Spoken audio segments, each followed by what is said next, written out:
Before we get into the video, could everyone please subscribe to my Endless Diary Tales channel? Thank you so much. In my previous life, my son was executed in the freezing cold winter after taking the blame for someone else. I held his ashes in my arms and went to the military district to beg my husband, the regiment commander, to give us justice, only to discover that he had already held a wedding banquet with his comrade's widow, Rachel. Even more shocking, Rachel's son was the very culprit who had paid for a scapegoat, and it was because of him that my son was wrongly punished.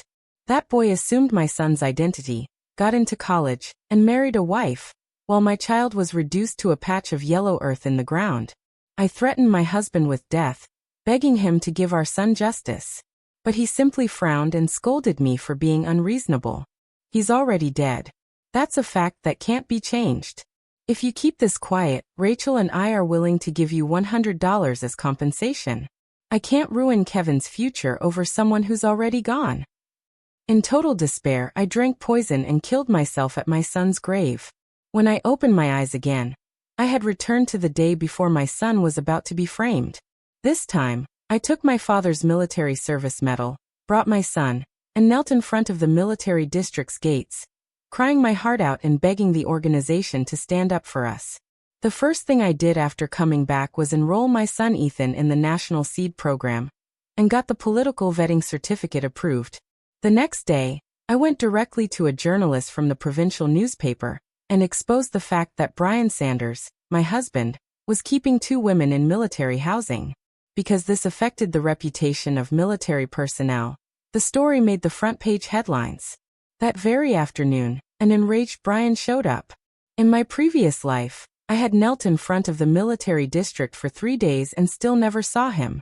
It wasn't until I slit my wrists in public and was hospitalized that he finally agreed to meet me once. But in this life he came straight to me. The moment he saw me, he slapped me across the face. "You ignorant hick," he shouted. "Do you have any idea how badly this will affect my future?"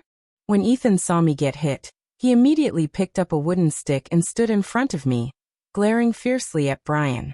Watching the father and son face off, Rachel's eyes gleamed with satisfaction, though she put on a pitiful face and said, "Sister, it's all my fault.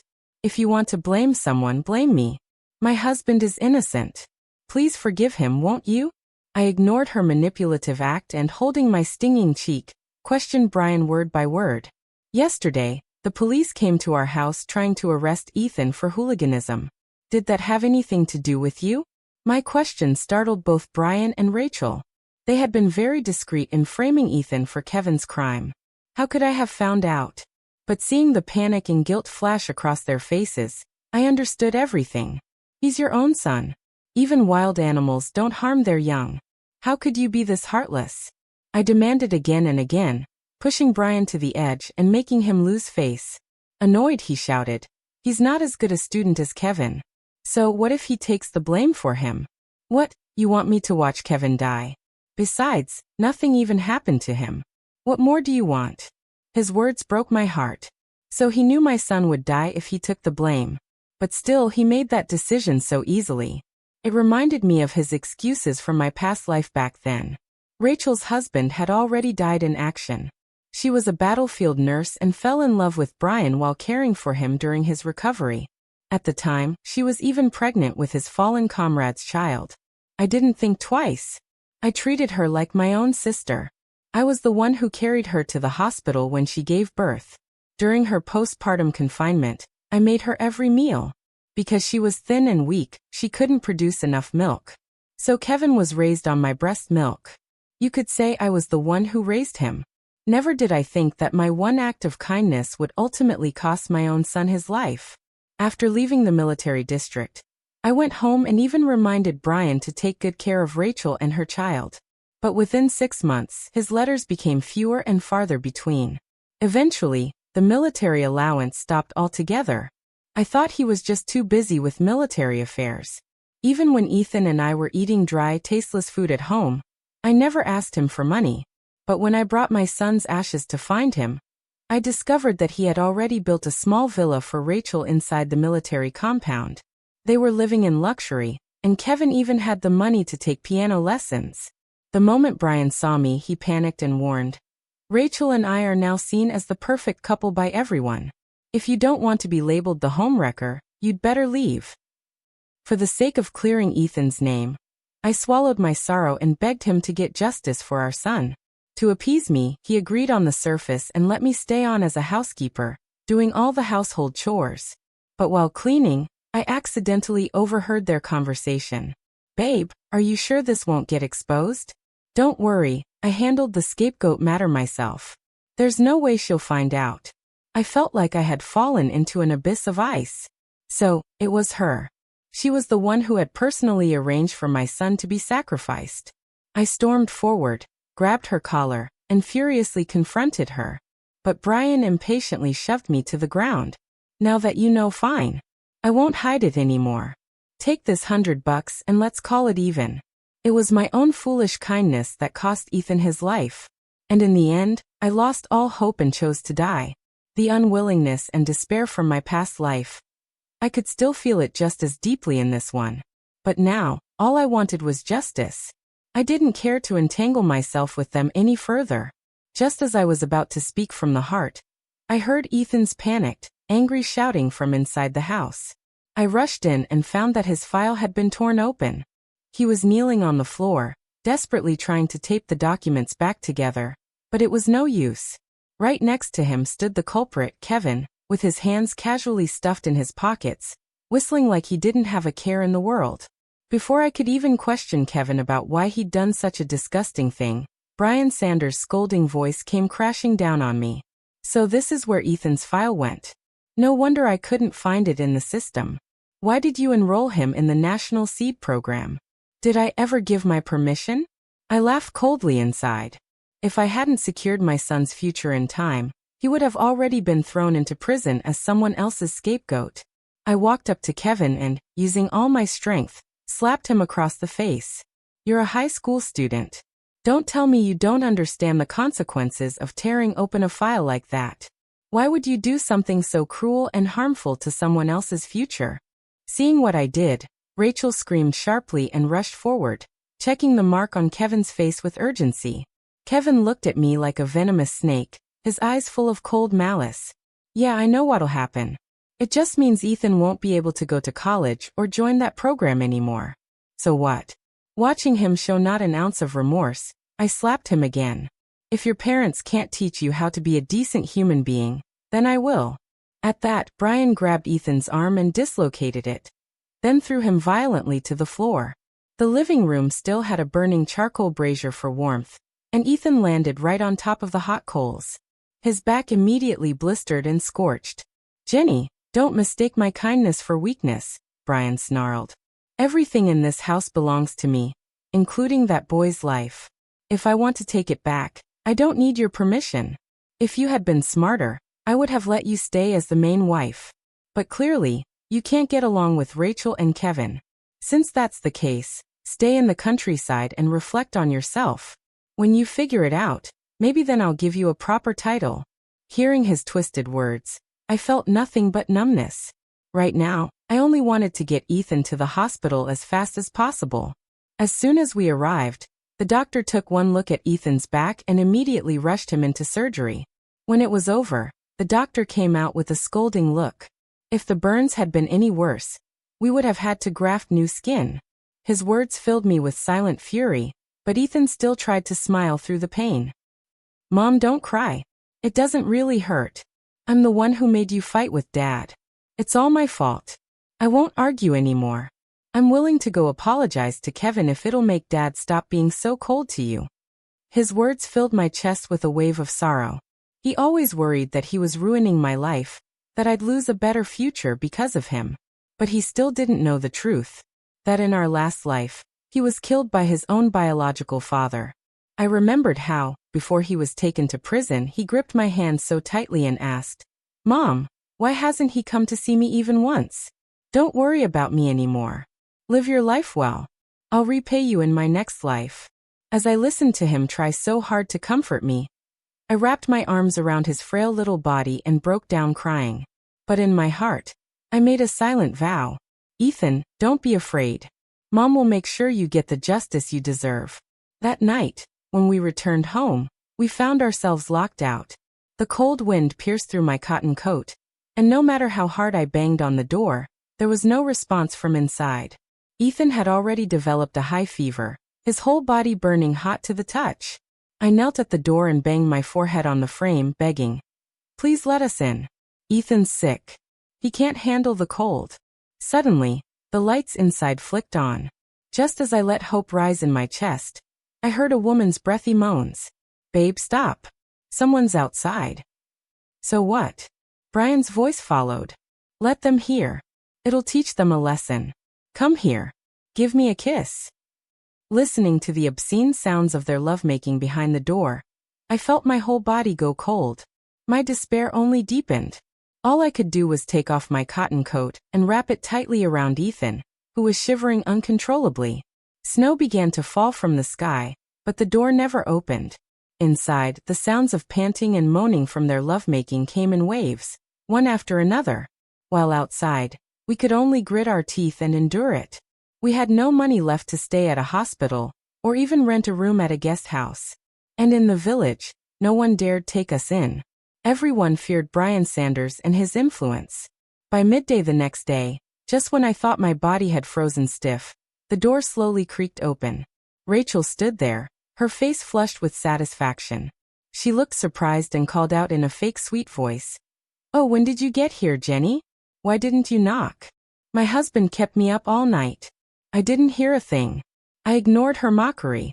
I helped Ethan inside and laid him down on the bed, then rushed into the house. I had saved money for years, hoping to give Ethan a chance at college, but the place was a mess. Obviously, someone had rifled through everything. I stared at the overturned closet with a sinking feeling. Sure enough, the money I had hidden was gone. "Where's my money?" I demanded. Rachel answered calmly, even smugly. "Brian was gone for years. It was the neighbors who helped keep this house running. That money? We used it to thank them." Then she shot me a look full of disdain. "You're really that stingy, huh? Still thinking about that little bit of cash? Honestly, acting so petty. No wonder people look down on you." Her words made my head spin. That money was earned acre by acre, selling grain bit by bit. It was meant for Ethan's education, and now it was all gone. Rachel walked away, proud and pleased with herself. I forced myself to calm down and opened a hidden compartment in the closet. Inside, the military medals were still there, well preserved. I let out a breath of relief. These medals were our family's greatest treasure, and my last leverage for justice. What Brian didn't know was that I was never just some ignorant countrywoman. My father had served in combat and earned multiple first-class medals of merit. He didn't stay in the military. He chose to return home and farm the land. I never told anyone about those medals because on his deathbed, he made me promise never to use them to trouble the organization. That's why in my past life, even when Ethan was dying, I never once considered using those medals. But in this life, all I wanted was justice. I carefully packed the medals, sold the only piece of jewelry my mother left me, and scraped together enough money to cover Ethan's medical treatment and the train fare to the military district. Once Ethan recovered, we boarded the train together and made our way to the base. When we arrived, I told the guard I wanted to speak with Brian Sanders' superior. The guard looked me up and down with disdain and sneered. "Where'd you crawl out from? Some backwater swamp. Who do you think you are? Asking to see our commander's boss. You're not here to beg for money, are you?" I had faced the same ridicule in my past life. Back then, I told them directly I was Brian's wife and even showed them our marriage certificate. But it didn't matter to them. Rachel was the commander's real wife, and I was just some troublemaker with no background. In that life, I endured every insult just for a chance to see Brian. But this time I wouldn't. I laid down my coat on the ground slowly and deliberately. Then I took out each military medal one by one and arranged them neatly. When I looked up again, the guard's face had gone pale. "Do I qualify to see Brian Sanders' superior now?" I asked coldly. "Please wait here," he stammered and quickly made a call. It wasn't long before several elderly men arrived in a rush. Their olive green uniforms and silver hair made my eyes sting. It felt like I was seeing my father again, standing tall and proud in his youth. Clutching the medals to my chest, I dropped to my knees and sobbed uncontrollably. Please, I cried. Please give my son and me a chance to survive. The man in front reached out immediately and gently helped me to my feet. He looked down at my tattered clothes and the frostbite on my hands. Then his eyes fell on the familiar metals. His voice caught in his throat. I served with your father. You're the daughter of a decorated hero. He straightened up and looked me in the eyes. Comrade, whatever injustice you've suffered, tell me everything. I'll see that you get justice. Hearing those long-lost words of concern, my tears flowed again. I sobbed uncontrollably, but still managed to stammer out the hardships we'd endured over the years. When they heard that my husband, a regimental commander, had hidden the fact that he was keeping 2 women, the officials were furious, slapping their thighs in anger. And when they learned that he had sacrificed his own biological child's future for the sake of his stepson, one of the leaders couldn't hold back and cursed aloud. What a beast! But I wasn't done. I rolled up my pant leg and revealed my deformed shin bone. Back when Brian Sanders was injured on a mission and presumed dead, no one believed he had survived. I was the one who carried him out from a pile of corpses. Because of that, my leg suffered a permanent fracture. After decades of hard labor, the injury had worsened into a grotesque condition. Then I lifted Ethan's shirt. In addition to the burns, his body bore scars from fighting with local thugs in the village. The lead official looked at us with eyes full of pain. He wiped his tears and gently held my hand. Comrade, he said warmly. The organization understands your suffering now. Whatever you need, speak freely. We'll stand behind you. I want the organization to thoroughly investigate Brian Sanders and Kevin for their crimes, I said firmly. They must face the law, and I want a divorce. My request was simple but resolute. No sooner had I spoken than Brian's voice thundered into the room. He had rushed there upon hearing the news. What nonsense are you spewing? Hurry up and explain everything to the leaders. He raised his hand, clearly intending to strike me, but a leader in plain clothes kicked him straight to the floor. Commander Sanders, he barked. In front of all these people, you dare raise a hand against a hero's daughter? What do you take us for? Props. Brian panicked. His eyes flicked to me in disbelief. You're the daughter of a decorated war hero. I didn't respond with words. Instead, I lifted the military medals in my hands. Though the yellowed metal was pitted with age, it still gleamed fiercely in the sunlight, bright enough to blind him. One of my father's comrades stepped forward with a cold scoff and began explaining each medal's origin one by one. This one, he said, was awarded during routine training. Her father lost an arm protecting a young soldier who stepped on a landmine. This one, he pointed, was from the war where he was injured while blowing up an enemy aircraft. And this one, he added, was given for protecting civilians' property during a natural disaster. Each account was heavier than the last. Brian's face grew paler with every word until he began to shake. He looked at me with bitter regret in his eyes, clearly blaming me for not revealing my background sooner. If he had known, he wouldn't have chosen Rachel just to advance his career. Rachel was equally stunned. In her eyes, I had always been a simple, uneducated village woman who got lucky by marrying Brian and becoming an officer's wife. If she had known my true identity, she would have chosen someone else entirely, someone with even higher status. But her ambitions didn't matter anymore. The real problem now was Kevin's crime, which could no longer be swept under the rug. Realizing this, she tried to seize control of the situation. She collapsed to her knees in tears and pleaded with the officials. Please help me too. When I married Brian, I didn't know he was still married to his wife. I was tricked. And when my son made a mistake, he wanted to turn himself in. It was Brian who convinced him to find a scapegoat, and he was the one who insisted Ethan should take the fall. My son is innocent. Her accusations shocked Brian, who stared at her as if she were a stranger. It had been his idea to let Ethan take the blame, and it was Rachel who pushed for it. Now she was throwing him under the bus. He looked anxiously at the officials and raised his right hand in a panic. I swear on my honor as a soldier, I never did anything except the matter of keeping a second wife. Watching them tear each other apart like rabid dogs, I couldn't help but laugh. This was just the beginning. In my past life, their family had built their happiness on my and Ethan's pain. In this life, I would return every bit of that suffering. Hearing me laugh, Brian seemed to catch a glimmer of hope and turned to me, pleading, "Jenny, we've been husband and wife. Please explain to the leaders. I really just lost my way for a moment. I promise I'll treat you and Ethan well from now on. Let's be a family again." But before I could say a word, Ethan stepped forward and spat right in his face. "You call us a family?" he snapped. "Growing up, I only had my mom, never a father." I gently patted Ethan's hand to calm him down, then turned and begged the military officers to punish them severely. Once I made my stance clear, the leadership decided to handle the matter impartially. Because of the seriousness of the issues involved, a special investigative team was formed by the military district to look into the case personally. During the investigation, Ethan and I were temporarily placed in housing inside the military family compound while Brian, Rachel, and Kevin were all taken into custody.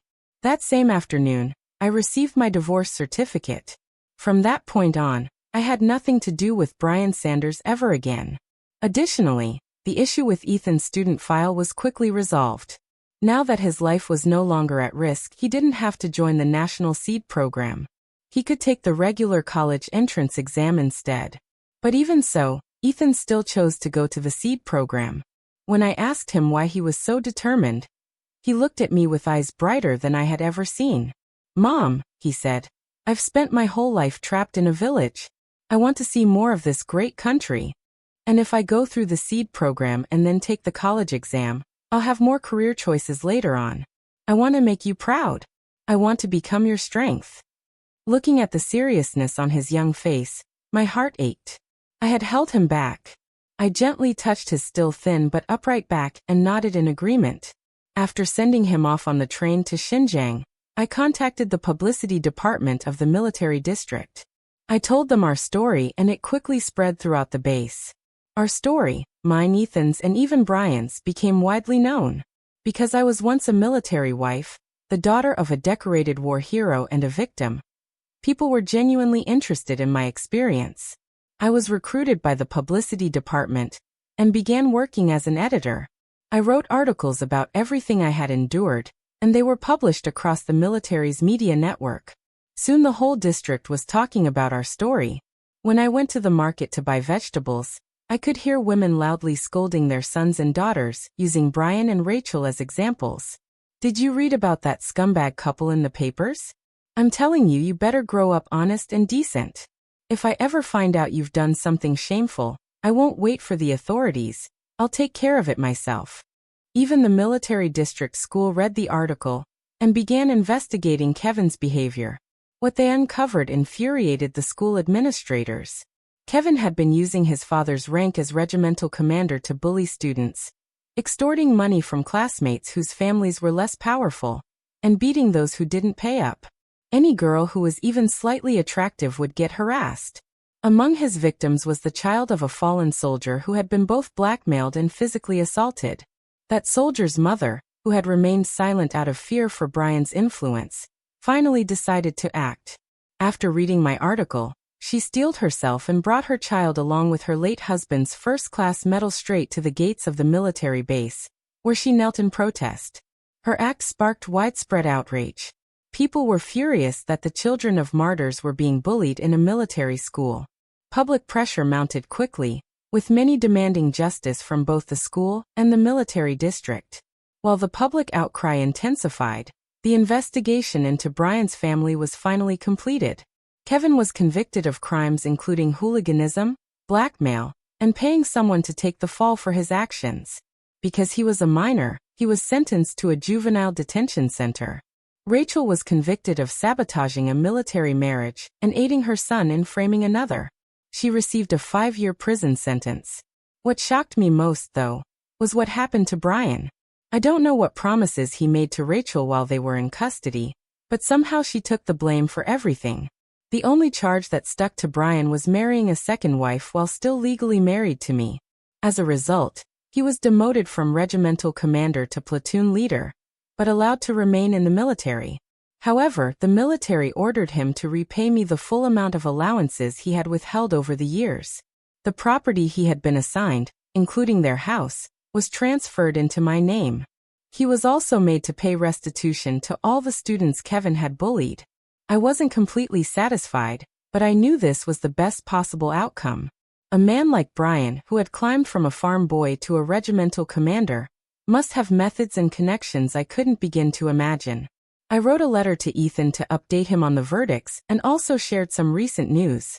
One of my father's old comrades had introduced me to someone new, a military officer named Colonel Martin Kwan, who had taken over Brian's former post. His wife had died during childbirth, and he had remained single ever since. After hearing about my story, he personally asked the senior leadership to help connect us. And so, he became my blind date. After spending some time getting to know each other, I took the initiative and invited him to my home. I made a full table of dishes. After we'd had a few rounds of drinks, I finally asked the question that had been weighing on my heart. Do you think I was too ruthless? I said. After all, we were husband and wife. But I completely destroyed Brian's future, and in the end still insisted on divorcing him. I wasn't asking this out of nowhere. After people heard my story, there were those who sympathized with me, of course, but there were also some who disapproved of my actions. These days, people say it's better to tear down 10 temples than to break up one marriage. In their eyes, asking for a divorce made me a woman who didn't know her place. I worried Colonel Martin Kwan might feel the same way. He stared at me for a few seconds, then suddenly smiled. Not at all. I think you're a remarkable woman. You raised a child all by yourself in those harsh rural conditions. And when you were wronged, you had the courage to stand up for yourself. I deeply admire that kind of woman. As soldiers, we can't always be there for our wives, so it's even more important for our partners to be strong. You're exactly the kind of person I respect. His words made my cheeks flush, but they also eased the tension in my heart. Still, I knew that if I were to remarry, I had to get Ethan's approval first. Before I could even send a telegram to ask for his opinion, Ethan had already rushed back from Xinjiang, dusty and travel-worn. The moment he laid eyes on Martin, he punched him square in the face. After all his time training on the border, Ethan was no longer the scrawny boy he used to be. But he still wasn't a match for Martin, a seasoned regimental commander. Martin gave me a calm look, signaling he had everything under control. Then he easily sparred with Ethan until the boy, panting and worn out, stumbled and collapsed to the ground. That was when Martin smiled and asked, "So, am I qualified to be your father now?" Ethan was still gasping for breath, but his eyes were locked on Martin with defiant determination. "I may not be strong enough now," he said, "but I'll keep training, and if I ever find out you mistreated my mom, I swear I won't go easy on you." Hearing that, Martin immediately stood upright and gave a crisp military salute. "Comrade, rest assured," he said solemnly. "I will make sure your mother is happy for the rest of her life." On the day Martin and I registered our marriage and held the wedding banquet, Brian showed up uninvited. He forced a smile that didn't reach his eyes and sneered at Martin. "So this is the great Colonel Kwan. Doesn't seem like your standards are too high after all. Marrying the woman I threw away." The moment he insulted me, Martin didn't hesitate. He stepped forward and punched him hard in the face. "Watch your mouth," he snapped. "Next time I won't go so easy on you." Brian, bleeding from his lip, still tried to come back with another insult. But when he caught sight of my cold, unwavering gaze, he froze. Although he had only been demoted to platoon leader and hadn't become an ordinary soldier, Brian knew that his military career was effectively over. And to avoid heavier punishment, he had already promised Rachel half his assets. Add that to the money he had to pay me in backdated military stipends and the restitution owed to others. He was left penniless. He had grown used to a life of power and flattery, and now that everything was gone, he simply couldn't cope. So he set his sights on my father's military medals.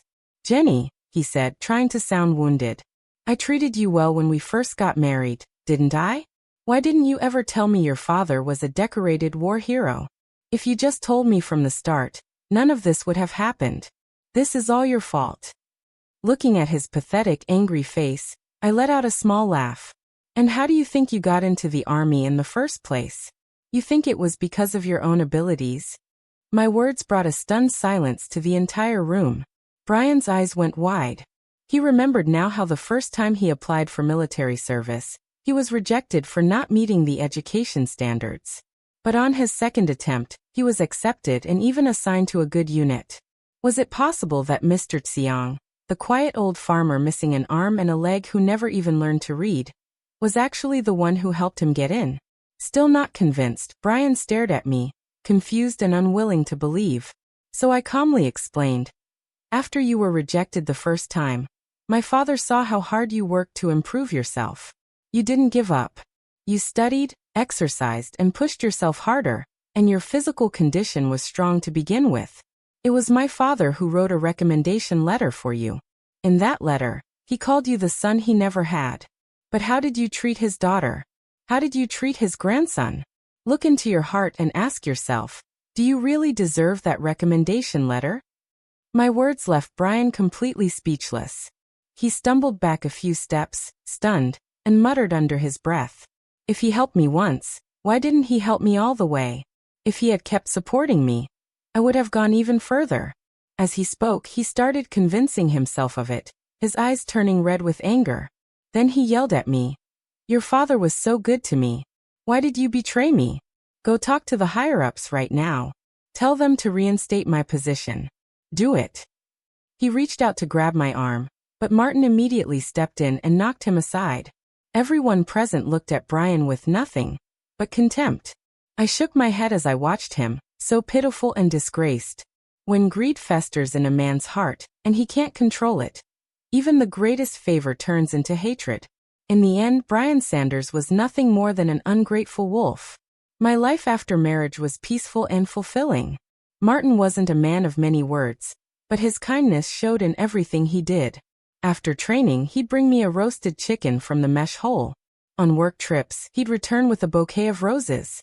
And I, once worn down and weathered like a woman in her 60s, began to glow again. My spirit, my face, even my eyes came back to life. One day when Martin returned from a trip, he brought unexpected news. Kevin had been beaten to death in juvenile detention. It turned out he continued bullying people in prison and got involved in gang fights. Among the group that finally retaliated were some of the very boys he had tormented in the past. They took the opportunity to make him pay with his life. Rachel, still serving her sentence, went completely insane upon hearing her son was dead. When I heard the news, I was momentarily stunned, but I didn't say much. In the end, both Rachel and Kevin had gotten exactly what they'd earned. A life for a life. That's how it should be. I never forgot that in our past life, it was them who drove Ethan to his grave. As for Brian, he finally filed for retirement from the military. Everyone here knew my father or had worked with him, so Brian's reputation was completely ruined. The only chance he had left for a promotion was to leave the army altogether.